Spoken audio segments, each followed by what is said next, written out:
அவரு சாப்பிட்டேன் வச்சேங்கிறதெல்லாம் கிடையாது.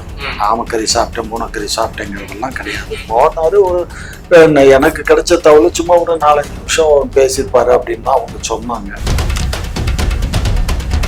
வந்து எக்ஸ்போஸ் பண்றாரு, இது நான் தான் எடிட் பண்ணி கொடுத்தேன் அப்படி பண்றேன்றாரு. எல்லாமே அதாவது இது வந்து அதான் அண்ணன் சொன்னதுதான் கரெக்ட். சீமான் போனது உண்மை, பேசினது உண்மை, எல்லாமே உண்மை, புகைப்படம் எடுத்ததும் உண்மை.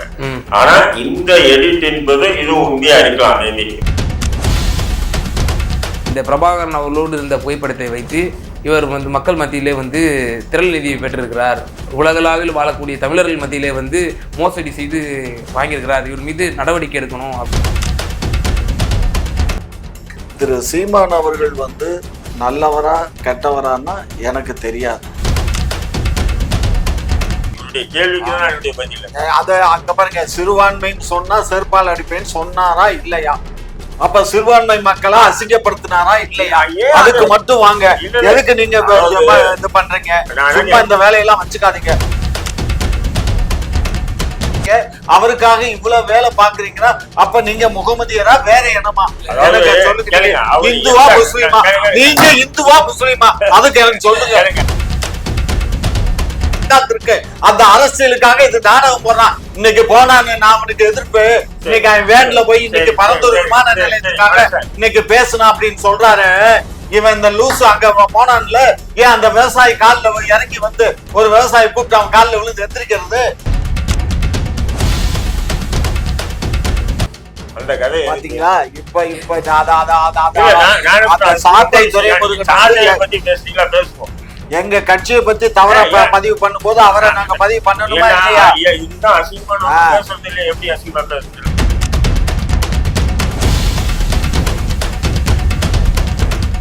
குக்கு செய்திகள் நேயர்களுக்கு அன்பு வணக்கம். இன்றைய சிறப்பு விவாத நிகழ்ச்சியில் நம்மோடு இணைந்திருக்கும் சிறப்பு விருந்தினர்கள் இந்திய தேசிய லீக் கட்சியினுடைய நிறுவன தலைவர் மரியாதைக்குரிய அப்துல் ரஹீம் அவர்களும், மேலும் திமுகவை சேர்ந்த டாக்டர் ஜி காமாட்சி நாயுடு அவர்கள். இருவருக்கும் வணக்கம்.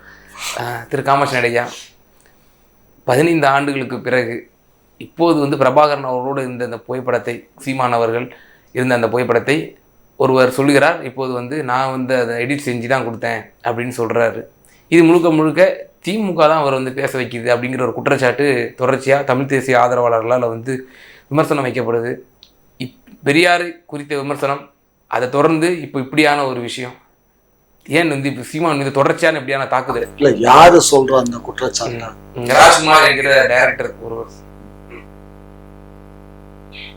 அவரும் சீமானும் நெருங்கிய நண்பர்களாக இருந்தவங்க. முதல் அதை புரிஞ்சுக்கோங்க. அவங்க நண்பர்ஷிப்ல அவரு சொல்லியிருக்கலாம், ஏன்னா அவரு எடுத்த படம் சரியா கூட இல்லாம இருந்திருக்கலாம். அதனால ஒரு சரியான படத்தை நல்லா எடுத்து கொடுப்பா போஸ்டர்ஸ் போடுறதுக்குன்னு சொல்லலாம். அது வந்து ஒரு தவறா சொல்ல இயலாது. ஏன்னா அதனால அவர் போய் சந்திச்சதெல்லாம் நான் தான் ஏற்கனவே பல பேட்டியில சொல்லியிருக்கேன். சீமான் போய் சந்திச்சது உண்மைதான். எனக்கு அங்க இருக்க ஆட்கள் அப்ப எனக்கு தக்கிது கொடுத்தாங்க, அதுல ஒன்றும் மாற்று கருத்து இல்லை. அவரு சாப்பிட்டேன் வச்சேங்கிறதெல்லாம் கிடையாது. ஆமக்கறி சாப்பிட்டேன் பூனைக்கறி சாப்பிட்டேங்கிறதெல்லாம் கிடையாது. போனாரு ஒரு எனக்கு கிடைச்ச தகவல் சும்மா ஒரு 4-5 நிமிஷம் பேசியிருப்பாரு அப்படின்னு தான் அவங்க சொன்னாங்க. பட் அதுக்கே பெர்மிஷன், அங்க வந்து நிறைய ரெஸ்ட்ரிக்ஷன் இருக்கும். பிரபாகரனை ஈஸியா போய் எல்லாம் சந்திக்க முடியாது கேம்ப்ல. அவருக்கு பல ரெஸ்ட்ரிக்ஷன்ல அவருக்கு அனுமதி கொடுத்து போய் ரெஸ்ட்ரிக்ஷனே இல்லாம பல மாத கணக்குல வந்து அரவணைச்சதெல்லாம் நீங்க தானே? நீங்கள் உங்களை போன்ற அது வந்து கண்ணு, நான் இங்க இருந்து ஈழத்துக்கு போகல தம்பி. மதுரையில இருக்கும்போது அங்க இருந்து நோயாளிகளுக்கெல்லாம் நான் வந்து நோயாளின்னா கால் ஒடிஞ்சு கை ஒடிஞ்சு வந்தவங்களுக்கெல்லாம் ஒரு வீடு எடுத்து கொடுத்து அங்க ட்ரீட்மெண்ட் கொடுத்துட்டு இருந்தோம். ரவி எங்களை மாதிரி ஆள்கிட்ட சொல்லி நாங்க செஞ்சோம்.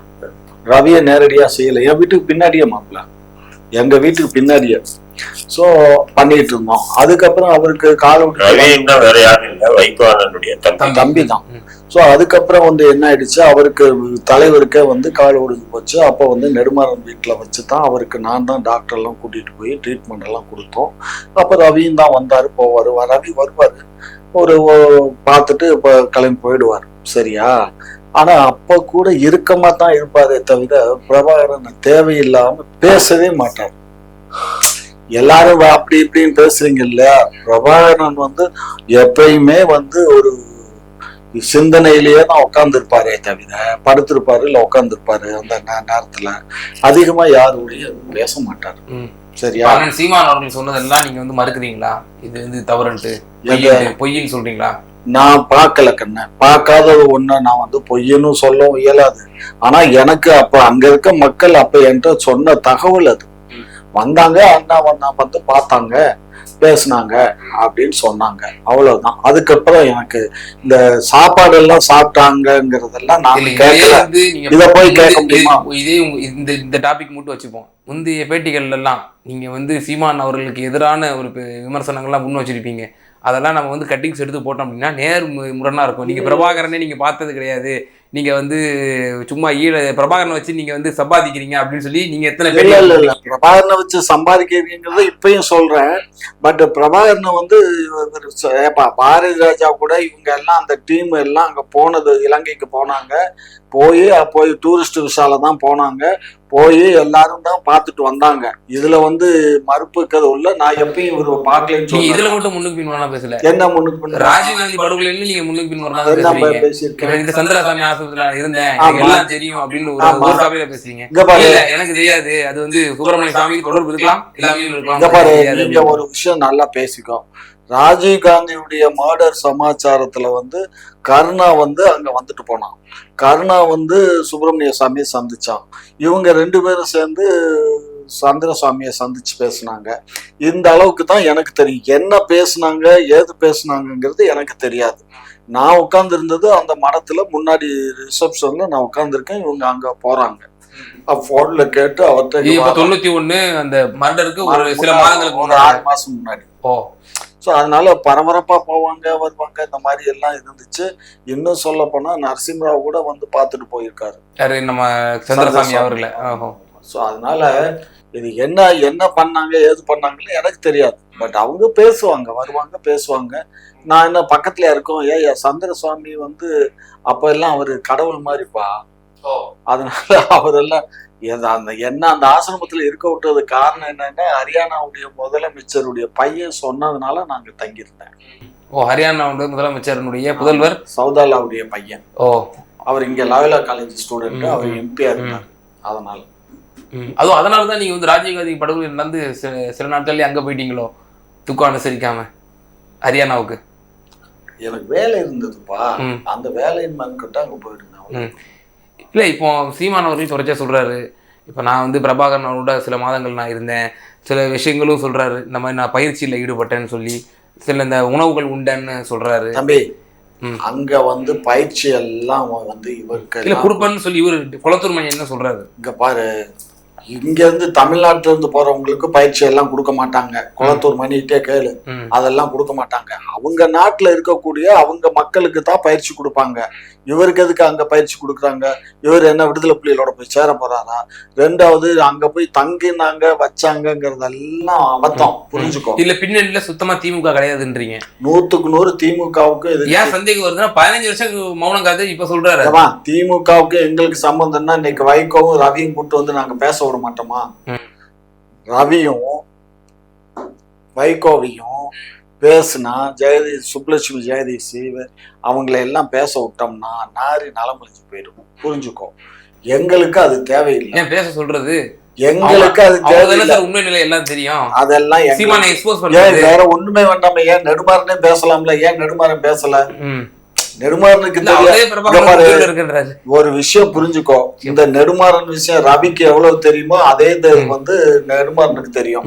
நெடுமாறனுக்கு தெரியாம, ரவிக்கு தெரியாம, வைகோவு தெரியாம, எனக்கு தெரியாம அங்க எந்த விஷயமும் நடந்துடல, புரிஞ்சுக்கோங்க. நீங்களும் அதுல முக்கிய ஓகே. திரு தராரங்கம் சார், நீங்களும் தனிப்பட்ட முறையில் சொல்லியிருக்கீங்க, புலிகளோடு எனக்கும் வந்து நல்ல தொடர்பு உண்டு ஆரம்ப காலகட்டத்தில் அப்படின்னு சொல்லியிருந்தீங்க. எப்படி பாக்குறீங்க இந்த விவகாரத்தை? புலிகளுக்கு இவங்களுடைய தொடர்புக்கு நம்மளுடைய தொடர்புக்கு வித்தியாசம். நாங்க சிறையில இருந்ததுன்னா சிறையில வந்து முக்கியமான புலிகள் படை முக்கியமான சிறைவாசிகள் இருந்தாங்க. இருந்துட்டு அவங்க வெளியே போனது. இப்போ இந்த புகைப்படம் எடுத்து போவேன், இது இப்போ வந்து அவர் வந்து எக்ஸ்போஸ் பண்றாரு, இது நான் தான் எடிட் பண்ணி கொடுத்தேன் அப்படி பண்றேன்றாரு எல்லாமே. அதாவது இது வந்து அதான் எங்க அண்ணன் சொன்னதுதான் கரெக்ட். சீமான் போனது உண்மை, பேசினது உண்மை, எல்லாமே உண்மை, புகைப்படம் எடுத்ததும் உண்மை.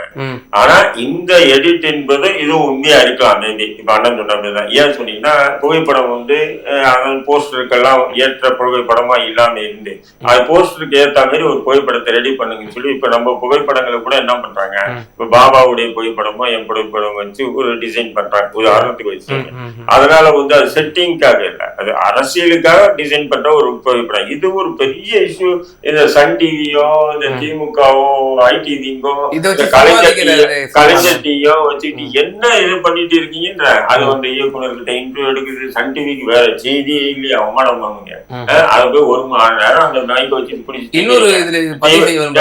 கலைஞர் டிவிக்கு வேற வேலை இல்லையா, அது அவங்க 2 பேரும் எடுத்தாங்க. இன்னொரு விஷயம் பதிவு செய்ய, ஒரு முன்னணி நிறுவனம் பெயர் சொல்லி சொல்றேன், இளைய தலைமுறையினுடைய ஊடகத்துல நேற்று தினம் ஒரு பதிவு, ஒரு போட்டோஷாப்ல ஒரு பதிவு, அதாவது உங்களுக்கு உங்கள் வாழ்நாளிலேயே பிடித்தமான எடிட்டிங் புகைப்படம் எது அப்படின்ற வடிவேல் அவர்கள் வந்து ஒரு பாடி பில்டர் மாதிரி இருக்கக்கூடிய புகைப்படத்தை போட்டு மக்கள் பத்தியில கேட்டு இதெல்லாம் ஊடக ஆரம்பம். நான் கேட்கிறேன், நான் அதான் சொல்றேன், போனது உண்மை, புகைப்படம் எடுத்தது கூட உண்மை. பட் இப்ப போஸ்டருக்கு டிசைன் இது பண்றாங்களே டிசைன், அதுக்காக ஒரு நல்ல டிசைன் சொல்லி இருக்கலாம், அதுக்காக இவர் கொஞ்சம் பவியமா நிக்கிற மாதிரி ஒரு டிசைன் பண்ணி இருக்கலாம். அத போய் இன்னைக்கு ஏதோ பெரிய மயிலும் பண்ணாங்க. சீமான் அவர்கள் கடந்த காலத்துல பேசியிருக்காரு, நாமக்கறி சாப்பிட்டேன், AK-74 வந்து துப்பாக்கி பயிற்சி ஈடுபட்டேன் அப்படிலாம் சொல்றாங்க. நான் என்ன சொல்றேன், எது இருந்தாலும் இப்ப அவரும் உயிரோட இல்ல. யாரு நம்ம பிரபாகரனும் இல்ல, பழனிடுமாறன்னு சொல்றாரு, காசியானந்தன் சொல்றாரு உயிரோட இருக்காங்கன்ட்டு. என்னத்த சொல்றது, உளவுத்துறை சொல்றது அவங்க சொல்றாங்க, உண்மை அப்படி இல்லை இல்ல அவரு. அப்படின்னும் போது இப்ப இந்த விஷயம் வந்து அதை பத்தி நம்ம எதுக்கு பெருசா எடுத்துக்கணும்? எத்தனையோ திரைப்படங்களை பாக்குறீங்க, கதாபாத்திரம் ஒன்னா இருக்கு, கதையம்சம் ஒன்னா இருக்கும், ஆனா திரைக்கதை வேற மாதிரியும் கொண்டு போவாங்க. அந்த மாதிரி நினைச்சிட்டு விட்டு போங்க. இதை நீங்க ஆய்வு பண்ணி உண்மையிலே பேசினாரா, உண்மையிலே ஆமக்கறி சாப்பிட்டாரா தெரிஞ்சுக்கிட்டு என்ன பண்ண போறீங்க? அதனால தமிழ்நாட்டு மக்களுக்கு ஏன் இது வருது அப்படின்னா, இப்ப இன்றைய தினம் ஒரு வழக்கறிஞர் போலீஸ்ல ஒரு புகார் கொடுத்திருக்கிறார். குறிப்பாக இந்த பிரபாகரன் அவர்களோடு இருந்த புகைப்படத்தை வைத்து இவர் வந்து மக்கள் மத்தியிலே வந்து திரள் நிதியை பெற்றிருக்கிறார், உலகளாவில் வாழக்கூடிய தமிழர்கள் மத்தியிலே வந்து மோசடி செய்து வாங்கியிருக்கிறார், இவர் மீது நடவடிக்கை எடுக்கணும் அப்படின்னு சொல்லி காவல்துறையிலே ஒரு வழக்கறிஞர் கொடுத்திருக்காரு. காவல்துறையில ஒருத்தர் புகார் கொடுத்தாரு. புகார் கொடுத்தோம்னா அது சன் டிவியே பெருசா ஹெட்லைன் போறாங்க. நான் இப்போ உங்ககிட்ட வரதுக்கு இன்டர்வியூ வரதுக்கு முன்னாடி ஒரு புகார் கொடுத்துட்டு தான் வரேன். சீமான் வீடு முற்றுகை பெரியார் சிந்தனையாளர்கள் பண்றாங்க. வீடு முற்றுகை என்பது ஒரு தவறான முன்னுதாரணம். வீடு முற்றுகை என்பது ஒரு தவறான முன்னுதாரணம். இது தொடர்ந்து நாளைக்கு முதல்வர், துணை முதல்வர், எம்எல்ஏக்கள், எம்பிக்கள் ஒவ்வொருத்தருடைய வீடு முற்றுகையின் போது வீடுகள் என்பது பெரும்பாலும் வந்து மக்கள் குடியிருக்கக்கூடிய பகுதியில் தான் வீடு கட்டிருக்கோம். அதனால அது எல்லாருக்கும் ஒரு பாதிப்பை ஏற்படுத்தும். நாளைக்கு எல்லாரும் ஆளாலும் இப்படி கிளம்பிட்டாங்க வீடு முற்றுகைன்னா தவறான முன்னுதாரணம். அலுவலக முற்றுகை போடலாம். இப்ப நான் ஒரு கருத்து தவறா பேசிட்டேன்னா என்னுடைய அலுவலக முற்றுகை என்பது அரசியல். ஆனா என் வீடு இப்ப நம்ம உதாரணத்துக்கு நீங்க ஏற்கிறீங்களா? நான் என்ன சொல்றேன், ஆதார் காட்டுறேன். நான் என்ன சொல்றேன், ஆதாரம் நீங்க கண்ணா காட்டுறது நானே கூட செஞ்சிருக்கேன். வீடு முற்றுகை இருக்கேன். அது எதுக்குன்னு சொன்னீங்கன்னா அது ஒரு அரசியலுக்காக. அதாவது ஒரு இஸ்லாமிய தலைவர், அதாவது இஸ்லாமிய எம்எல்ஏக்களுடைய வீடு, ஜான் முகமது வீடு, ஜவஹர்லா வீடு, ஆவடி அப்துல் ரஹீம் வீடு, இதெல்லாம் முற்றுகையிட்டு அது அரசியல் ரீதியாக சிறைவாசிகள் விடுதலை சம்பந்தமான ஒரு எதிர்ப்பு அரசியல் பண்ணது. புரியுங்களா? இது வந்து அப்படி இல்ல. இந்த அரசியல் இது வந்து வேற, இதுல வன்முறை கூட ஏற்படலாம் மேபி. புரியுதுங்களா? அது மக்கள் வாழக்கூடிய ஒரு பகுதி என்பது இது போன்ற விஷயங்களுக்கு அலுவலக முற்றுகை போடுங்க. ஏன் வீடு முற்றுகை போட்டீங்க? அந்த வீடு முற்றுகை போட்டீங்கன்னு சொன்னா அது ஒரு தவறான முறை. எப்படி நான் வந்து புகார் கொடுத்து வந்திருக்கேன் கமிஷன் ஆபீஸ்ல பாருங்க. எப்பவுமே இல்லாம எப்பவுமே நான் போனேன்னு சொன்னா குறைஞ்சபட்சம் வந்து ஜேசியாச்சும் பார்ப்பாங்க. இந்த முறை யாருமே இல்லைன்றாங்க. அப்ப யாருமே இல்லைன்னா என்னதான் சார் பண்ணுறது புகார? நான் வெளியே போயிட்டு மீடியா முன்னாடி கிழிச்சு போட்டோமா அப்படின்னு போது அதுக்கப்புறம் நீங்க என்ன பண்ணுங்க, கிரீவன்ஸ்ல கொடுத்துருங்க அப்படின்னா கிரீவன்ஸ்ல கொடுத்துட்டு அந்த அக்னாலஜ்மெண்ட் மட்டும் வாங்கிட்டு வந்துட்டேன். ஏன்னு சொன்னா நாளைக்கு சட்டம் ஒழுங்கு எதெல்லாம் பிரச்சனை ஆச்சுன்னா இதுக்கு நான் ஒரு அத்தாட்சியா இருக்கேன். ஏன்னு சொன்னீங்கன்னா புகார் கொடுத்தும் கூட காவல்துறை சரியான நடவடிக்கை எடுக்காதனுடைய விளைவுதான் சட்டம் ஒழுங்கு பிரச்சனை வந்திருக்கு. அப்ப காவல்துறையுடைய அலட்சியம் போக்க. அப்ப இந்த விஷயம் ஏன் சன் டிவி போடல, ஏன் கலைஞர் டிவி எல்லாம் பெருசுப்படுத்தல நான் கேட்கறேன். கலைஞர் டிவியோ சென் டிவியோ அது வந்து ஒரு கட்சி சார்ந்த ஊடகம்னு எல்லாருக்கும் தெரியும். அப்ப உங்களுக்கு குழப்பே என்னன்னு சொன்னா சீமானுக்கு எதிராக என்னென்ன பண்றாங்களோ அதெல்லாம் ஏன் சீமான் மாவட்ட செயலாளர் விளங்கினார், மாவட்ட இவரு விளங்கினார், அவரு விளங்கினார், கட்சியில சேரவனை போட்டீங்களா போறது இல்லை. அப்ப ஏன் இவ்வளவு வன்பம்ன்ற நானு ஒரு வளர்ந்து வர இயக்கம் அது வந்து எப்படியாவது வந்து ஒடுக்கணும் அப்படிங்கிற ஒரு முனைப்பு எல்லா ஆளுங்கட்சிக்கும் இருக்கும். என்னன்னா நாங்க பெரிய மரங்கள் எங்க மரத்தினுடைய பிஜேபியும் செய்து இல்லையா, ஆம் ஆத்மி ஒவ்வொரு மாநிலத்திலயும் வளர்ந்துட்டு வந்துட்டு இருக்கு. இப்ப டெல்லியில இருந்தது இப்ப பஞ்சாப்ல விரிவடைஞ்சிருக்கு, குஜராத்ல இப்ப அடுத்து மத்திய பிரதேஷ், இப்போ ஒவ்வொரு மாநிலத்திலும் விரிவடைஞ்சிட்டு இருக்கு. இப்ப கேஜ்ரிவாலோட கைது இப்ப நீங்க உட்பட எல்லாரும் கண்டனம் தெரிவிச்சிங்க இல்லையா, ஸோ அது மாதிரிதான் இங்கேயும் நடக்குதா அப்படிங்கிற ஒரு கேள்வியும் இருக்கு. இல்ல இதனுடைய அரசியல் வேற. இவங்க என்ன சொன்னீங்கன்னா அதிமுக திமுக இது ரெண்டை தவிர மாற்றா ஒண்ணு இங்க தமிழ்நாட்டுல கூறக்கூடாது. இப்ப சீமானை பொறுத்தவரை நாம் தமிழ் கட்சி இன்னைக்கு இல்ல நாளைக்கு தொடர்ந்து நான் இப்படியே தான் போட்டியிடுவேன், போட்டியிட்டு ஆட்சிக்கு வருவேன், இல்லைன்னா ஆட்சிக்கு வராம செத்து போவேன் அப்படின்ற மாதிரி தான் அவருடைய கோரிக்கை வச்சு விளையாடுறது. மற்ற அரசியல் கட்சிகள் இப்ப பாமக உட்பட பாத்தீங்க சொன்னா அரசியல் கட்சிகள் ஒவ்வொரு காலகட்டத்திலும் மாறி மாறி நம்மளை கொண்ட நபர்கள்ட்டு தான் கூட்டணிக்கு வருவாங்க. சீமான் கூட்டணிக்கு வரமாட்டாருன்னு தெரிஞ்சுக்கிட்டாங்க. இன்னைக்கு இல்ல என்னைக்குமே எதிர்த்து அரசியல் ஏறிதான் அடிப்பாருன்னு தெரிஞ்சுக்கிட்டு தான் இந்த அளவுக்கு அடக்குமுறை. ஒரு வழக்கறிஞர் புகார் கொடுத்திருக்காங்க இல்லையா, இதுல ஏதேனும் அரசியல் பின்னணி இருக்கு இருக்கா இல்லையா? ரூல்ஸ் அவன் வழக்கறிஞர் நான் கேக்குறேன். அதாவது புகைப்படங்கள் வந்து யார் எப்படி வேணா எடிட் பண்ணலாங்க இல்லையா, பண்றாங்க இல்லையா. இல்ல நானும் சொல்றேன், இப்ப நாம வந்து ஒரு புகைப்படம் எடுக்கிறோம், அந்த புகைப்படம் சரியில்லைன்றதுக்காக எடிட்டிங் பண்றோமா இல்லையா? அந்த மாதிரி பண்ணிருக்கலாம். அவர் போனது உண்மை, பார்த்தது உண்மை, புகைப்படங்களும் இருக்கு. பட் அந்த புகைப்படங்கள் போஸ்டருக்கு செட் ஆகாது, போஸ்டருக்கு ஏற்ற மாதிரி ரெடி பண்ணுவோம். என்ன தவறு நான் கேட்கிறேன். பண்ணி இருந்தா சொல்றேன் என்ன தவறுன்ற, இதுல என்ன குற்றம்ன்ற. அவருதான் தன்னுடைய அரசியலை பிரபாகரனை முன்னிலைப்படுத்தி அரசியலே பண்றாரு சார். சந்திக்கிறது சார், இப்ப நீங்களும் ஐயாவும் சந்திக்கிறீங்க, அது வேற விஷயம் சார். நீங்க வந்து இப்போ ஐயா அவருடைய காலம் சென்ற பிறகு ஒரு காலத்துல நானும் ஐயாவும் சந்திச்சிருக்கோம், ஒரு 10 சந்திச்சிருக்கோம் அப்படின்னு சொல்லி ஐயாவோட ஏதோ ஒரு போட்டோவை எடுத்துக்கிட்டு நீங்க உங்களுடைய ஏதோ ஒரு போட்டோவை எடுத்துட்டு அது மெர்ஜி பண்ணி எடுக்கிறதுங்கிறது ஒரு மோசடி தானே சார்? இது மோசடியில வராது. அவர் வந்து தன்னுடைய தலைவராக இன்னொரு நாம் தமிழ் கட்சியில வந்து ஒருங்கிணைப்பாளர் தான் சீமான், தலைவர் அல்ல. தலைவரை பிரபாகரனை தான் அவங்க வச்சிருக்காங்க. அப்படி இருக்கும்போது அந்த தலைவரை தன் புகைப்படத்துடன் ஒப்பிட்டு நிக்கிற மாதிரி போடுறது எந்த சட்ட விதிக்கு எதிரானது நான் கேட்கிறேன். ஏன் இது ஒரு பெரிய பூஸ்ட் பண்றீங்க? சீமா அவர்கள் இதை ஆமோதிக்கிறார் அல்லவா, நான் வந்து இந்த புகைப்படம் என்னுடைய புகைப்படம் தான், நான் எடுத்ததுதான் அப்படின்னு சொல்றாரு இல்லையா? எப்ப சொன்னோம்ல இல்ல கேக்குறேன், அது சொன்னாமலையா சொல்லியா எனக்கு தெரியல. ஓகே. ஆனா தம்பிமார்கள் இதெல்லாம் உலாவி செய்தார்கள். இது வந்து அண்ணன் அவர்கள் சந்தித்தது சோசியல் மீடியால நிறைய புகைப்படங்கள் வருது. சீமானோ பிரபாகரன் நின்ன மாதிரி புகைப்படங்கள் நிறைய வருது. அந்த மாதிரி எடுத்திருக்கலாம், போஸ்டருக்கு தகுந்த மாதிரி இவங்க ரெடி பண்ணிருக்கலாம். திரு காமராஜன் ஐயா, வழக்கறிஞர் ஒருவர் காவல்துறையிலே புகார் கொடுத்திருக்கிறார். இந்த மாதிரி கொடுத்திருக்காரு. இவர்கிட்ட கேள்வி, புகைப்படத்தை வந்து மிஸ்யூஸ் பண்ணி உலக தமிழர்கள் அனைவரிடமிருந்து இந்த மாதிரி நிதி திரட்டி மோசடி செஞ்சிருக்காரு, இதுக்கு வந்து சீமான் அவர்கள் மீது உரிய நடவடிக்கை எடுக்கணும் அப்படின்னு சொல்லி.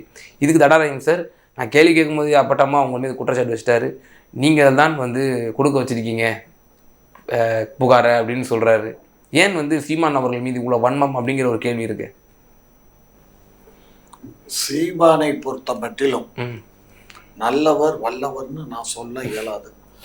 அவர் ஒரு அரசியல்வாதி, அவர் அரசியல்வாதி, அரசியல் திமுக தலைவர் நல்லவர் வல்லவரா? நான் தான் சொல்ல வரேன், பொறுமையா இருங்கத்தா. அரசியல் கட்சி தலைவர் நல்லவர் வல்லவர் யாரும் சர்டிஃபிகேட் பண்ண இயலாது. எல்லாமே வந்து அரசியல்ல நீட்கு போக்குங்கிறது இருக்கத்தான் செய்யும். சில தவறுகள்லாம் செய்யத்தான் வேண்டி இருக்கும். அப்படி செய்யாம எந்த அரசியல் கட்சியும் வழி நடத்த இயலாது. அது மாதிரி இவர் நடத்துறாரு. ஆனா பட் இவர் வந்து வாயில இவர் வடை சுட்டுறாரு, படபட அசிங்கமா பேசுறாரு, திட்டுறாரு, வைக்கிறாரு. அதாவது கண்ணு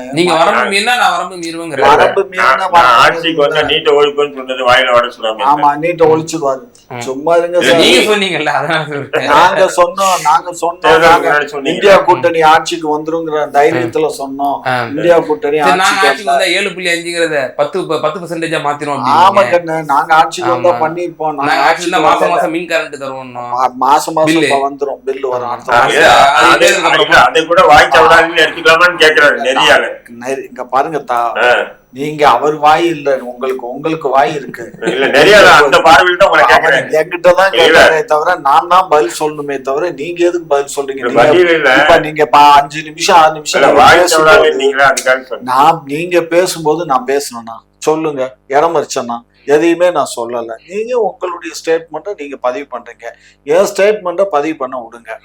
திரு சீமான் அவர்கள் வந்து நல்லவரா கெட்டவரான்னா எனக்கு தெரியாது. அவர் எப்படி வேணாலும் இருந்துட்டு போட்டோம். ஆனா பொது மேடைகள்ல வந்து ரொம்ப தரைக்குறைவா மனிதர்களை பற்றி அசிங்கமா பேசுறாரு. இது மிகப்பெரிய தவறு. ஒரு மேடையில வந்து என்ன பண்ணாரு, சிறுபான்மையினர் சொன்னா செருப்பால் அடிப்பேன்னு செருப்பை தூக்கி காட்டினாரு. இல்ல செருப்பு தூக்கி காட்டல, அது வந்து திமுகவை காமிச்சார். அது வேற பக்கம். அதாவது என்ன சங்கின்றாங்க, சங்கின்னு சொன்னா இது பாருங்க அப்படின்னு சொல்லி இந்த பிரஸ் மீட்ல வந்து செருப்பால் அடிப்பேன்னு சொன்னாரு. சோ இதெல்லாம் வந்து எவ்வளவு பெரிய வார்த்தை. அப்ப அந்த சிறுபான்மை மக்களை வந்து ரொம்ப மனசு கொச்சையா பேசும்போது நான் சொல்றேன், சிறுபான்மை மக்களின் சொல்லாதே, அவங்களும் பெரும்பான்மைன்னு சொல்றாரு. அதுல என்ன தவறு? நீ சிறுபான்மைன்னு அவங்களை ஏமாத்திட்டு இருந்தா செருப்பாகிட்டு அடிப்பட்டான்றாரு. நீங்க முட்டாளா? நீங்க முட்டாளா நல்லவரா? சரி, நீங்க அறிவாளி தானே சொல்லுங்க. நீங்க முட்டாளா? நீங்க சிறையில போயிட்டு வந்திருக்கீங்க. சார் முஸ்லிம்கள் உங்களுடைய அறிவின் வெளிச்சத்தை இங்க கொட்டுங்க, மக்கள் பார்க்கட்டும். பாருங்க, அறிவின் வெளிச்சத்தை பாருங்க. ஒரு விஷயம் இருங்க, ரொம்ப ஓவரா கொதிக்கிறீங்க. பாருங்க, கிறிஸ்தவர்களும் இருங்க சார், கிறிஸ்தவர்களும் முஸ்லிம்களும் இந்தியாவில் சிறுபான்மையினர் தான். அது வந்து நாங்க சொல்லல. இந்திய அரசியல் அமைப்பு சட்டத்தின்படி பார்த்தா நீங்க எத்தனை சதவீதம் இருக்கீங்க, கிறிஸ்தவர்கள் எத்தனை சதவீதம் இருக்காங்க, இந்துக்கள் எத்தனை சதவீதம் இருக்காங்க, அதுதான் அவர் என்ன சொல்றாரு, அடிப்படையில மக்கள் அதுல என்ன சிறுபான்மை பெரும்பான்மைன்னு சொல்லிட்டு ஒதுக்குறீங்க. இவர் யாரு? அவங்களும் பெரும்பான்மை. அது இவர் சொல்றது பார்லிமெண்ட்ல தீர்மானம் போட்டு சீமான் அவர்கள் வந்து பிசி ஓபிசி எஸ்சி இதெல்லாம் பிரிக்க வேண்டாம், ஒட்டுமொத்தமா எல்லாரும் வந்து பொது அப்படின்னு அறிக்கை சொல்லிடுவாரா? சொல்லணும். அடுத்த கட்டம்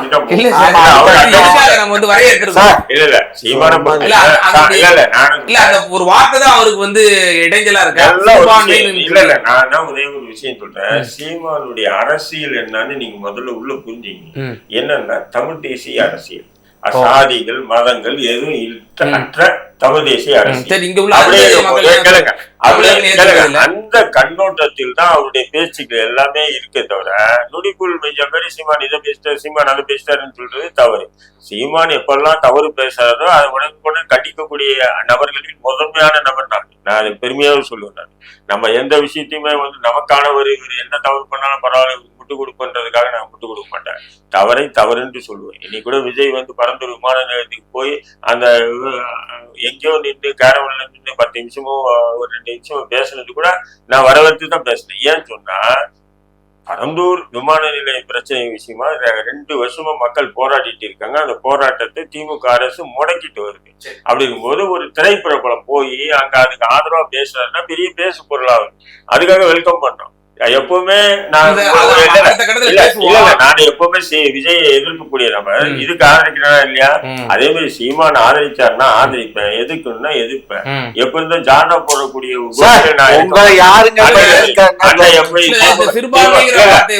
திமுக வந்து இயக்கங்களோ இஸ்லாமிய மக்களுமே அப்ஜெக்ஷன் பண்ணல. இப்ப அவர் ஒரு புதுசா இவர் தான் பண்றாரு.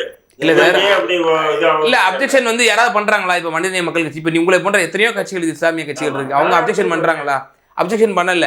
சோ இவர் ஒரு கருத்தை வந்து உருவாக்குறாரு. அப்ப அந்த கருத்தை உருவாக்கும் பொழுது அது எந்த மாதிரி வந்து சொல்லணுங்கிற ஒரு விஷயம் இருக்குல்ல சார், அது வந்து அப்ப அந்த எக்ஸ்ட்ரீம் லெவலுக்கு போறாருல அவரு. அது அப்படி அதுக்கு நாகரிகமா? இல்லைங்க, அது நாகரிகம்னு சொன்னா அது என்ன அநாகரிகம் இருக்கு நீங்க அது சொல்லுங்க. அதுக்கப்புறம் என்ன சார் செருப்பால் அடிப்புங்கிறாரு? என்ன இல்ல அதுவே சீமானுக்கு உண்ட ஒவ்வொருத்தருக்கும் உண்டான ஒரு இது இருக்கு இல்லையா? ஒவ்வொருத்தருக்கும் உண்டான கொஞ்சம் பொறுங்க, கொஞ்சம் கட்டை அங்க கட்டை கிட்ட நீங்க சிறுபான்மையா பெரும்பான்மையா? என் மனசால பெரும்பான்மை தானே. அதெல்லாம் மனசுக்கு கத்தி கேட்கல. 800 ஆண்டுகள் ஆண்ட கூட்டம் இங்க பாருங்க, ஆண்டவனாங்க நீங்க 800 ஆண்டுகள் ஆண்டே சார். இங்க பாருங்க, நானே என்னை சிறுபான்மை நான் ஏன் சொல்லிக்கா கல்வி சான்றிதழ் என்ன இருக்கு? அது இருக்கட்டும், எனக்கு அது இருக்கட்டும். அப்புறம் என்ன, இங்க பாருங்க, இது இந்த இந்திய அரசியல் அமைப்பு சட்டம் என்ன சொல்லுதோ அதைத்தான் ஃபாலோ பண்ணணும். அதை விட்டு போட்டு நாம இஷ்டத்துக்கு ஆண்டபரம்னா நீங்க ஆண்டீங்க, நாங்க கூட ஆண்டோம், உங்களுக்கு நாங்க சுண்ணாம்பு அடிச்சு மத்தி விட்டோம், அதெல்லாம் இன்னைக்கு பேச முடியுமா? ரிகார்டிங் கேக்குறாங்க, ரிகார்டிங்ல ஒரு கேள்வி கேக்குறேன், ஒரு பதில் சொல்றாரு பாருங்க, நீங்க தான் கவனிக்கணும். ஒரு பதில் சொல்றாரு, இவர் என்ன சொல்றாரு, சிறுபான்மைன்றாரு. என்ன இப்போ வந்து இவங்க கட்சியில மைனாரிட்டி பிரிவு இருக்காங்க உங்ககிட்ட? எதுல? திமுக சிறுபான்மை பிரிவு இருக்குல்ல? இருக்கா? ஆமா இருக்கா? இருக்குங்க. இருக்கா? இங்க பாருங்க, 3 தடவை சொல்லிட்டீங்க இருக்குன்னு. இருக்கான்ட்டீங்க. மத சிறுபான்மைன்னு வச்சிருக்கு, புரியுதுக்கோ? இருக்கு இல்லையா? ஆமா. சரி, அந்த மத சிறுபான்மை அப்படி விங்கு இருக்கு இல்லையா, அந்த விங்கு தேர்தல் ஆணையத்தால் அங்கீகரிக்கப்பட்டது. எப்படி வந்து ஒரு கட்சி அங்கீகாரம், தலைவர், பொதுச் செயலாளர், பொருளாளர் எப்படி அங்கீகாரம், இளைஞரணி எப்படி அங்கீகாரம், விமன்ஸ் விங் எப்படி அங்கீகாரம், ஸ்டூடெண்ட் விங் அங்கீகாரம் மாரி தேர்தல் ஆணையத்தில் பதிவு செய்யப்பட்டிருக்கா? அது பண்ண மாட்டோம். பிஜேபியில இருக்கு சார் மைனாரிட்டி மோர்ச்சான். கேளுங்க, என்ன சொன்னீங்கன்னா இவர் சொல்றாரு இல்லையா, சட்ட விதி இருக்குன்னு. அதே மாதிரி சட்ட விதி இருக்கு இல்லையா, நீங்க பதிவு பண்ண முடியும். எந்த அரசியல் கட்சியும் அப்படி பதிவு பண்ண முடியாது. எது சிறுபான்மை பிரிவுன்னு பதிவு பண்ண முடியாது. அது காங்கிரஸ்லயும் இருக்கு, திமுகலயும் இருக்கு, இருக்க முடியாது. கேளுங்க, பிஜேபிலயும் இருக்கு, எல்லா கட்சியிலும் இருக்கு சிறுபான்மை பிரிவு. ஆனா சிறுபான்மை பிரிவுன்னு சொல்லி அந்த இது தேர்தல் இவங்க கொடுக்குறாங்கல்ல, தேர்தல் ஆணையத்தால் வழங்குறாங்கல்ல அந்த கண்டிஷன்ஸ், இந்த தலைவர் என்ன என்னென்ன அவங்களுக்கு வேலை செய்ய, பொதுச் செயலர் என்ன என்னென்ன வேலை, மயிலால போட முடியாதுங்க. மயிலால இது வந்து மைனாரிட்டி விங்கு இல்ல. ஆனா எல்லா கட்சியிலும் மைனாரிட்டி விங்கு வச்சிருக்கு. அப்ப ஏன் வச்சிருக்கீங்க? அவங்களுக்கு உண்டான எம்பவர்மெண்ட்டுக்கான வேலைகள் அங்க நடக்கும் சார். இப்ப அது ஒரு படம் இருக்கட்டும், நான் என்ன கேக்குறேன், அங்கீகாரம் இல்லாத சரி ஒப்புவிச்சப்பானுக்காக வச்சுக்கிட்டு எல்லா கட்சியிலும் ஓட்டுகளை அறுவடை பண்றீங்களா நீங்க? பிஜேபி கூட வச்சிருக்காங்க சார். அது ஒரு பக்கம் இருக்கட்டும். இப்ப நீங்க சொன்னீங்க ஆண்ட பரம்பரை, அதனால எப்படி சொன்னீங்க? சர்ச்சார்ஜ் கமிட்டியினுடைய அறிக்கை வந்து இஸ்லாமியர்களோட நிலைமை என்னன்னு சொல்லுது. அப்போ அந்த பெருமையை நமக்கு தேவையா? தாழ்த்தப்பட்ட மக்களை விட மலைவாழ் மக்களை விட மிக பின்தங்கிய நிலையில் இஸ்லாமியர்கள் இருக்காங்க. இந்தியா முழுக்க 10% இல்ல அதற்கு மேல் இடஒதுக்கீடு கொடுத்தாலும் அது முஸ்லிம்களுக்கு தான் கொடுக்கணும்னு சொல்லி சர்ச்சார்ஜ் கமிஷன் சொல்லி இருக்கு. நம்ம இல்லைன்னு சொல்லல. இருந்தாலும் இவருடைய அதாவது விதண்டாவாத குதர்க்கமான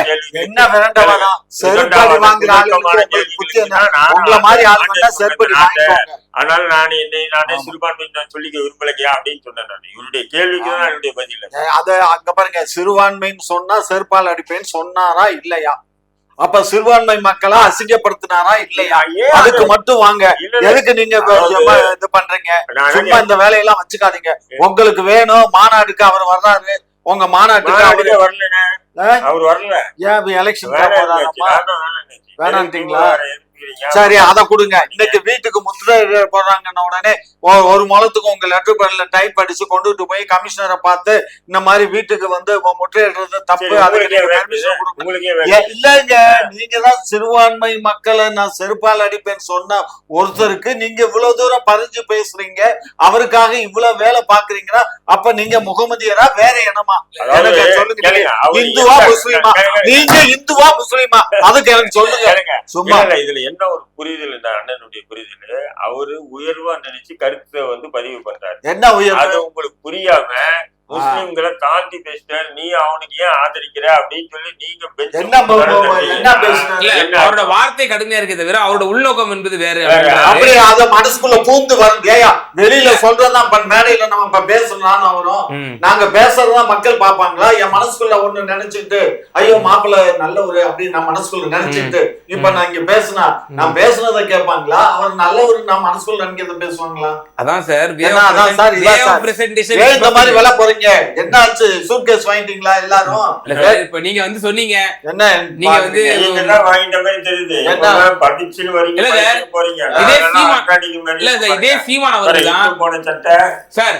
இதே திரு சீமான் அவர்கள் தான் இந்த பாபர் மசீதினுடைய வெர்டிக்ட வந்து கண்டித்தவர்கள், சிலர் கண்டித்தவர்கள் அவர் தான் ஒருத்தர். அவர் சீமான் அவர்கள், அண்ணன் திருமா அவர்கள், அப்புறம் வேல்முருகன் அவர்கள், அதே போல சிறைவாசிகள் விடுதலை. இப்போ கூட தமிழகத்துல சிக்கந்தர் மலையில வந்து இஸ்லாமியர்களுக்கு வந்து அந்த பலியிடுவதற்கு வந்து அனுமதி இல்லை. நாம் தமிழர் கட்சி தான் களத்துல இறங்கி. இதெல்லாம் புரியாம பேசாதீங்க. அரசியல் இருக்கு. அந்த அரசியலுக்காக இது நாடகம் போடுறான். இன்னைக்கு போனான்னு நான் அவனுக்கு எதிர்ப்பு. இன்னைக்கு அவன் வேன்ல போய் இன்னைக்கு பரந்தூர் விமான நிலையத்துக்காக இன்னைக்கு பேசணும் அப்படின்னு சொல்றாரு. இவன் இந்த லூசு அங்க போனான்ல, ஏன் அந்த விவசாயி காலில் இறங்கி வந்து ஒரு விவசாயி கூப்பிட்டு அவன் காலில் விழுந்து எந்திரிக்கிறது? சும்மா அந்த கிறிஸ்துவ பசங்க, அந்த கிறிஸ்துவ மிஷனரி பாரு, அதெல்லாம் கிடையாது. இது அவனுக்கு முழுக்க முழுக்க அவங்களுக்கு வந்து கிறிஸ்துவ முடிச்சு போடுறீங்க. இதுதான் உண்மை. புத்தி திமுகவுடைய புத்தி. இதே வயல்ல நம்முடைய எதிர்கட்சி தலைவர், அப்போது எதிர்கட்சி தலைவர் தார் ரோடு போட்டு நடந்தாரு. அவருக்கு என்ன சொல்றீங்க? தார் ரோட்ல நாங்க சொல்லல, விவசாயி கால்ல விழுவோம் நான் சொல்லல. கால்ல விழுந்து நான் பேச வந்திருக்கேன்னு சொல்லி வாய்க்கிலேயே மேடையில வேன்ல ஏறிட்டு உட்காந்துட்டு இது ஸ்டேட்மெண்ட் கொடுக்கறது. ரெண்டாவது இது பாரு, நான் என்ன சொல்ல விடுங்க. என்ன பேசுறாரு தம்பி, என்ன பேசிருக்காரு? இங்க ஏர்போர்ட் வேணுமானா வேணும், ஆனா விவசாய நிலைமையில் இருக்கக்கூடாது. அப்ப நீ கொடு, விவசாய நிலம் இல்லாம இடம் தான் குடியா. 85% மக்கள் கொடுத்திருக்காங்கல்ல, இனி 15% மக்கள் தானே கொடுக்கணும். அந்த ஓனர் எடுத்து வைத்துக்குள்ள விடுறீங்க. நாங்க அந்த ஓனர் எடுக்கல, நாங்க இங்க பாருங்க, இதெல்லாம் அரசியல் விளம்பரத்துக்காக அந்த தம்பி பேசுது, இந்த மாப்பிள்ளையும் பேசுறாருன்னு சொல்றேன். திமுக மட்டும் எதிர்கட்சியா இருக்கும்போது எதுக்காக பண்ணீங்க? நாங்க எதிர்கட்சியா அரசியல் பண்ணோம், இப்ப அவங்களும் பண்றாங்க, பண்ணட்டும். அத சொல்றோம்ல, நீங்க பண்றீங்க, தவறுன்றோம். நாங்க தவறா பேசல, நாங்க யாரையும் செருப்பால் அடிப்போன்னு எங்க ஒரு வார்த்தையாவது சொல்லிருக்கோம் சொல்லுங்க. இங்க பாருங்க, அது தீவிரவாதம் நடந்ததுனால சொன்னோம். அங்க நடத்துறது யாரு? நடத்துறது யாரு? சும்மா பேசாதீங்க. இல்ல இல்ல, நானும் சொல்றேன், அந்த 19 முஸ்லிம்களை கொண்டு வந்து இந்து தீவிரவாதிகள், அதே போன்று அதுக்கு பதிலடியாக முஸ்லிம்கள் குண்டு வச்சாங்க, இந்த தீவிரவாதிகள் சொன்னீங்கன்னா கை தட்டலாம். ஆனா அந்த விஷயத்துக்கு சைலண்ட் மோடியா கிழிச்சிடுவாங்கன்னா இங்க பாருங்க, பண்ணிடுவாங்க பாருங்க. அதெல்லாம் எனக்கு தெரியாது, சும்மா இந்த கதையெல்லாம் கதை நாங்க பேசுறோம். அவர் இல்ல இருந்தா அவர் ரிப்ளை பண்ணுவாங்க. முதல்வர் எங்க இருக்காரு? இப்ப கலைஞர் எங்க இருக்காரு? கலைஞர் சட்டமன்றத்துல பேசினது ஆதாரம் இருந்தாலும் அவர் இல்ல இப்ப அவர்கிட்ட சொல்றதுக்கு இப்ப சீமான் இருக்காரு, அதனால பேசுறோம். சீமான் இல்லைன்னா நான் பேச மாட்டேன். எப்பயும் உயிரோடு இல்லாத ஒருத்தரை பத்தி நம்ம பேச இயலாது. உயிரோடு இருக்கவங்களுக்கு தான் நம்ம சொல்ல இயலும்.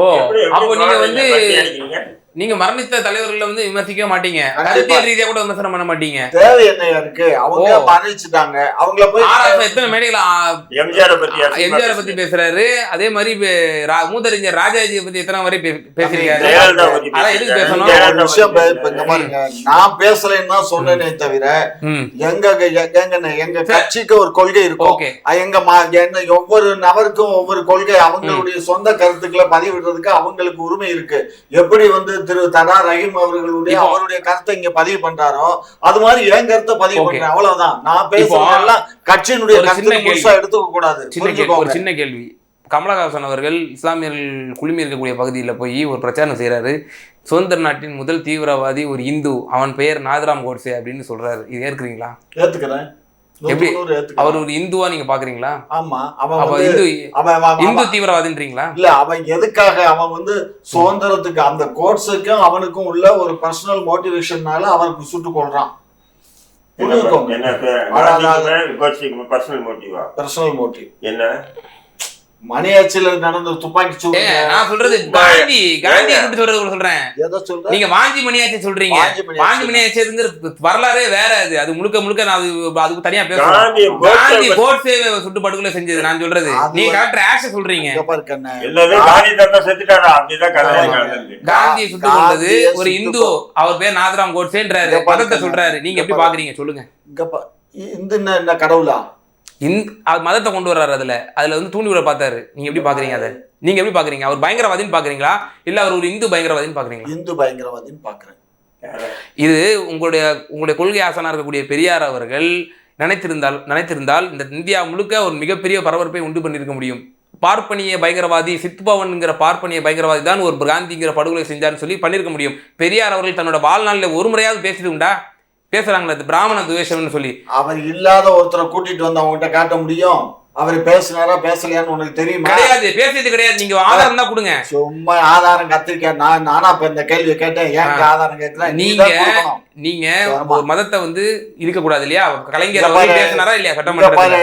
அவன் வந்து RSS கைக்கூலி புரிஞ்சுக்கோ. அப்ப RSS சொல்லிட்டு போங்க, ஒரு இயக்கத்தை சொல்லிட்டு போங்க. கோட்ஸே காந்தியை சுட்ட கோட்ஸே RSS கைக்கூலி. இப்ப அதே RSS தான் இப்ப அவனுக்கு என்ன பண்றாங்க, செலவைக்கிறாங்க. பிஜேபி அரசு செலவைக்குது சார். இதெல்லாம் நீங்க ஏத்துக்கிறீங்களா? இல்ல சார், அது வந்து இந்து பயங்கரவாதம் சொல்லலாமா? முதல்ல இந்து பயங்கரவாதி தான். அப்ப ஏங்க மெஜாரிட்டியா இருந்தா அவன் தப்பு பண்ணா அவன் தப்பு பண்ணலன்னு சொல்ல இயலுமா? தப்புன்னா யாரு பண்ணாலும் தப்பு தான் சார். அதுக்கு தவறுன்னு சொல்லி அதை செயலை மட்டும் கண்டிங்க, ஏன் மதத்தை கொண்டு வரீங்கன்னு கேக்குறோம். அவ்வளவுதான். அழகிய புரியுதல் இவ்வளவுதான். நீ பேசுறது புரியுது. அவன் இந்துவா இருக்கிறதுனால அவனை இந்துங்கிறோம். அவன் மதமற்றவனா இருந்தா மதமற்றவன் சொல்லுவோம். காந்தியை இல்ல சார், இதேதான் தமிழ் தேசியவாதிகளும் செய்யறாங்க. காந்தியை சுட்டு கொன்ற கோட்சேனுடைய வாரிசுகள் நடத்தக்கூடிய கட்சிக்கு கூட்டணியில் இருந்தவங்க போய் நீங்க நியாயம் இல்ல சார், இதேதான் தமிழ் தேசியவாதிகள் சொல்றாங்க. நம்ம கண்டனம் தெரிவிக்கிறோம். இந்த மாதிரி எத்தனையோ வந்து சாதிய படுகொலைகளுக்கு வந்து இது வந்து தெலுங்கராதிகம்னு சொல்லி தமிழ் தேசியம் சொல்றாங்க. இல்லப்பா, அது தெலுங்கராதிக்கெல்லாம் கிடையாது. இது இந்த சாதி அழுக்கு இந்த இந்திய தேசிய முழுக்க இருக்கு. அந்த தேசிய முழுக்க இருக்கக்கூடிய அழுக்கு அது சாதி அழுக்கு தானே தவிர அது இனத்துக்கான அழுக்கு அல்ல அப்படின்னு நம்ம வந்து தெளிவா ஒரு அழகான ஒரு பார்வையை முன்வைக்கிறோம்ல. ஏன் அது மதத்துக்கு ஏன் நம்ம அதை வைக்க மாட்டேங்கிறோம்? தம்பி இங்க பாருங்க, மதத்துக்கு வைக்க மாட்டோங்கிறா. நீங்க ஒரு விஷயம் நீங்க தான் அப்படி புதுசா சொல்றீங்க. திமுக அப்படி பார்க்காதுன்னு நான் நினைக்கிறேன், நம்புறேன். இங்க பாருங்க, இப்ப வந்து நான் இத சில ஊடகங்கள்ல சில விஷயங்களை பேச வேண்டாம்னு நினைக்கிறேன். நான் விட்டுடு. ஏன்னா பேசினா சில முகமதியர்களுடைய மனசு கஷ்டப்படும். சரி, திரு தராராய் சார், நிறைவான கருத்து. நாம் தமிழர் கட்சியினுடைய ஈரோடு கிழக்கு வேட்பாளர் அவர்கள் ஒரு ப்ரெஸ் மீட்டு கொடுத்துருக்காரு. இந்த மாதிரி பேரம் பேசப்படுது, எனக்கு எப்படியாவது வந்து வித்ட்ரா பண்ணுங்க அப்படின்ற மாதிரி எனக்கு வந்து அழுத்தம் கொடுக்குறாங்க திமுகவினர் அப்படின்னு சொல்லியிருக்காங்க. எப்படி பார்க்குறீங்க? இல்லை, அது செய்ய திமுக வந்து கை வந்த கலடங்க சுயேட்சைகளை வந்து பேரம் பேசி எதுக்கு அங்கே 60 சுயேட்சைகள் போட்டிடுறாங்க, 47 பேர் எதுக்குன்னு சொன்னால் நம்மளை விலை கொடுத்து வாங்குவாங்க அப்படின்னு சொல்லிட்டு சில பேர் போட்டி போடுறாங்க. மற்றபடி ஒன்று அப்படி இருக்கும்போது நாம் தமிழ் கட்சியுடைய வேட்பாளரை கூட அணுகி இருக்கலாம். அதாவது எப்படின்னா பேரம் பேசப்படுது அப்படின்னா நீங்க அமைதியா இருந்துருங்க, மற்ற நாங்க பாத்துக்கிறோம், பிரச்சாரத்துக்கு போகாதீங்க. எப்படி திருவல்லிக்கேணி தொகுதியில வந்து உதயநிதி ஸ்டாலினுக்கு எதிராக நின்ன எதிர்கட்சிகள் எல்லாம் எப்படி பேரம் பேசப்பட்டு ஆனா எலெக்ஷன்ல இருந்து வாபஸ் வாங்கல, அதே நேரத்துல கடுமையான தேர்தல் பணி செய்யாம ஒதுங்கியதுனால அவர் அமோகமா வெற்றி பெற்றாரு. அந்த மாதிரி வேலையை வந்து திமுக வந்து கை அவங்களுக்கு பணத்தை அதுதானே இது போல பேரம் பேசுறது, காசு கொடுக்கிறது. இயல்புதான் அது அப்படின்றாரு. அதாவது அவர் எப்பயுமே அவருக்கு என்னன்னா, அவருக்கு திராவிட மாடல் ஆட்சியில அவருக்கு சில நேருடல் ஏற்பட்டிருக்கு. அது நல்லாதான் இருந்தாரு. அவரும் திராவிட முன்னேற்ற கழகத்துக்கு தான் வாக்களிச்சாரு, திராவிடியனா இருந்தாரு, வாக்களிச்சாரு. இப்ப காலம் ஆக ஆக வயசாயிடுச்சு. வயசாக ஆக இந்த சில திரு சீமானை போன்றவர்களோட எல்லாம் பழக்கம் ஏற்பட்டுடுச்சு. அந்த பழக்கத்தினுடைய எதிரொலி தான் இப்ப அவர் வாயில இருந்து வரக்கூடிய. எனக்கு தெளிவு பெறேன், எது உண்மை எது பொய், யார் முடிச்சைக்குத்தனம் பண்றான், யார் முளமாரித்தனம் பண்றான் தெளிவு பெற்றிருக்கேன். சரிங்க, எல்லாரும் ஒரு பக்கம் அப்ப நீங்க ஒரு விஷயம் வாங்க, பாடம் படிக்க இருங்க சார். இப்ப சாட்டை துரைமுருகன் மேட்ருக்கு வாங்க. சாட்டை துரைமுருகனுக்கும் அவருடைய துணைவியாருக்கும் அந்த கதை எதுக்கு நமக்கு? அந்த கதை பாத்தீங்களா? இப்ப சாட்டை துரைமுருகன் பத்தி பேசுறீங்களா? பேசுவோம். எங்க கட்சியை பத்தி தவறா பதிவு பண்ணும்போது அவரை நாங்க பதிவு பண்ணணுமா இல்லையா? இதுதான் அசிங்கமான பேசுறது இல்ல. எப்படி அசிங்கமா பேசுறதுல எதுக்கு அது தனிப்பட்ட சாட்டை துரைமுருகனுடைய மனைவி அரசியல் இருந்தா நீங்க பேசியிருக்கலாம். அவங்க அரசியல் பொது வாழ்வில் இல்ல, அவங்க வந்து குடும்பத்தோட பிள்ளைங்களுக்கு தாயா இருக்காங்க. அவங்கள நீங்க அசிங்கமா பேச இது அசிங்கமா பேசுறீங்க. எதுக்கு எடுக்கிறீங்க? அந்தரங்கள் யாராவது இருந்துட்டு போட்டா சாட்டையை பத்தி பேசுறீங்களா? பேசுங்க, இருங்க. என்ன இருங்கன்னு ஒண்ணுங்கட்டு சும்மா ரொம்ப ரொம்ப இத பண்ணாதீங்க.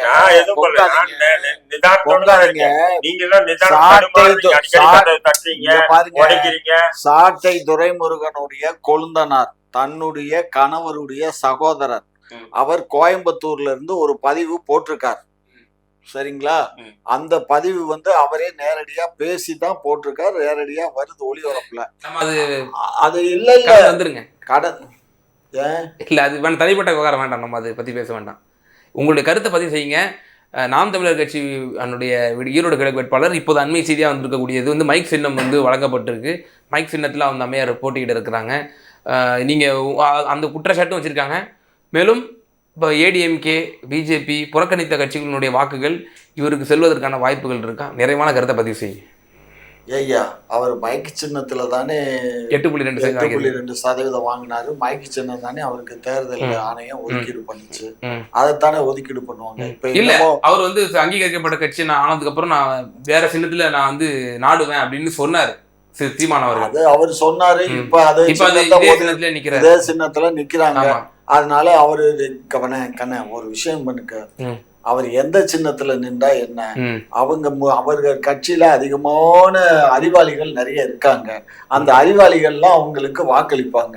கண்டிப்பா போன தேர்தல 10,000 ஓட்டுக்கு வாங்கினாங்க. உங்க கட்சியில அறிவாளிகள் இப்ப எப்படி போனாலும் இப்ப இந்த பெரியார் சொன்னாரோ முட்டாள் பசங்க எல்லாம் எனக்கு வேணும் பாருங்க ஐயா, நான் வந்து அறிவாளின்னு சொல்றேன். இங்க பாரு, நீ ஒரு விஷயம் புரிஞ்சுக்கோ, நான் அறிவாளின்னு தான் சொன்னேனே தவிர முட்டா பசங்கன்னு சொல்லல. நீங்களா எதுக்காக என்ன அர்த்தம் நீங்களே சொல்லுங்க. அறிவாளிகள்லாம் இருக்காங்க, அறிவாளிகள்லாம் ஓட்டு போட்டுருவாங்க. ஆமா, திரு சீமான் அவருடைய பேச்சை கேட்டு அந்த அறிவாளிகள் வந்து என்ன சொன்னேன், பெரியார் சொன்னதுதானே சொன்னேன், முட்டாள் பசங்க தான் எனக்கு வேணும். அறிவாளிகள் எல்லாம் ஓட்டு போடுவாங்க. கண்டிப்பா அவரு வந்து டெபாசிட் கூட வாங்காத அந்த அம்மா போதுமா? டெபாசிட் வாங்க மாட்டாங்க. அந்த அளவுக்கு நீங்க வந்து பணத்தை இந்த வார்த்தை சொன்னேன்னா நீயே பேசி எடுத்துக்கோ, நான் போறேன், நீயே எடுத்துக்கோ. குற்றச்சாட்டு வைக்கிறாங்க. என்ன குற்றச்சாட்டு? ரோட்ல போற நாய்கள் எல்லாம் முளைச்சிச்சுன்னா அந்த நாய் குலைக்கிறதுக்கு எல்லாம் நம்ம சொல்லுவோம். எதுக்காக ஏடிஎம் பிஜேபி அவங்க எல்லாம் எதுக்கு பாய்காட் பண்ணணும்? எதுக்கு அறிவு இல்ல, அதனால பாய்காட் பண்றான். அறிவு இல்ல. தேர்தல்னு வந்தாச்சுன்னா ஒரு அரசியல் கட்சி வச்சு நடத்துறவன் வெற்றி தோல்வி சகஜம். தேர்தலை சந்திக்கணும். சந்திக்காம வந்து நான் வந்து புறக்கணிப்பு பண்றேன். ஓகே, பல்வேறு விவகாரங்களை எங்க நேரலுக்கு ரொம்ப தெளிவாக மிக்க நன்றி.